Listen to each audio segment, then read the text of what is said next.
வணக்கம். நாடார் மக்கள் முன்னேற்ற சங்கத்தின் நிறுவன தலைவர் பொன் விஸ்வநாத நாடார். இன்று வரலாற்று சிறப்புமிக்க நிகழ்வாக 1958ஆம் ஆண்டு கர்ம வீரர் காமராஜர் ஐயா அவர்கள் ஆட்சி காலத்தில் அவரது பொற்கரங்களால் திறந்து வைக்கப்பட்ட கோபி நகராட்சி நுழைவாயிலுக்கு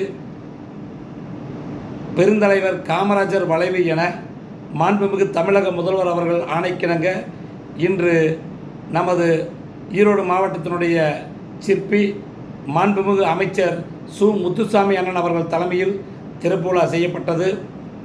எங்களது நாடார் மக்கள் முன்னேற்ற சங்கம் மற்றும் நாடார் மகாஜன சங்கம் மற்றும் காங்கிரஸ் பேர் இயக்கம் மற்றும் பல்வேறு அமைப்புகள் தொடர்ந்து குரல் கொடுத்ததன் விளைவாக, காமராஜருடைய விசுவாசிகளின் விளைவாகவும் இன்று ஒரு சிறப்புமிக்க வரலாற்று சின்னமாக பெருந்தலைவர் காமராஜர் நுழைவாயில் என்று பெயர் வைக்கப்பட்டுள்ளது.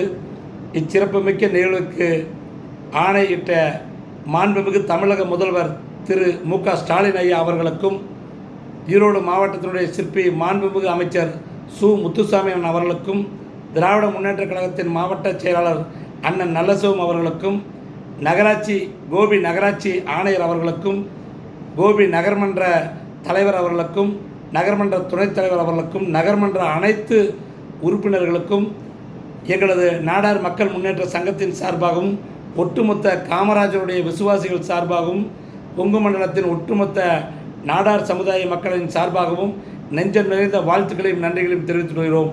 நன்றி, வணக்கம்.